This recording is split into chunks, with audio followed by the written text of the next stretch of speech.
తిరుపతి నగరపాలక సంస్థ పరిధిలో ప్రతిరోజు నీటి సాంద్రత పరీక్షలు నిర్వహించి ప్రజలకు సురక్షితమైన నీరు అందించాలని ఇన్ఛార్జ్ కమిషనర్ శారదాదేవి అధికారులను ఆదేశించారు.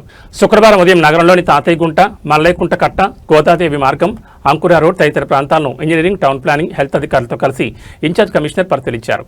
కాలువలో చెత్త ఎక్కువగా ఉందని, నీరు తగినన్ని సరఫరా చేయాలని ప్రజలు కోరారు. ఈ సందర్భంగా ఇన్ఛార్జ్ కమిషనర్ మాట్లాడుతూ వేసవిలో నీటి అవసరం ఎక్కువగా ఉంటుందని, ప్రజలకు సరిపడని నీరు సరఫరా చేయాలని తెలిపారు. అలాగే ప్రతిరోజు నీటి సాంద్రత పరీక్షలు చేయాలని తెలిపారు. రుతుపవనాల వల్ల వర్షాలు రానున్నాయని, కాలువల్లో ఎక్కడా మురుగునీరు నిలవకుండా సిల్ట్ తొలగించాలని అధికారులను ఆదేశించారు. ఖాళీ స్థలాల్లో ఉన్న చెత్తను తొలగించి ఫ్లాట్ మార్కి నోటీసులు ఇచ్చి నగదు వసూలు చేయాలని సూచించారు. గంగమ్మ ఆలయం వద్ద పారిశుద్ధ్య పనులను పరిశీలించి జాతరలో జాగ్రత్తగా ఉండాలని తెలిపారు. స్వీయ గణన వేగవంతం చేయాలని సచివాలయం కార్యదర్శులు సిబ్బందిని ఆదేశించారు.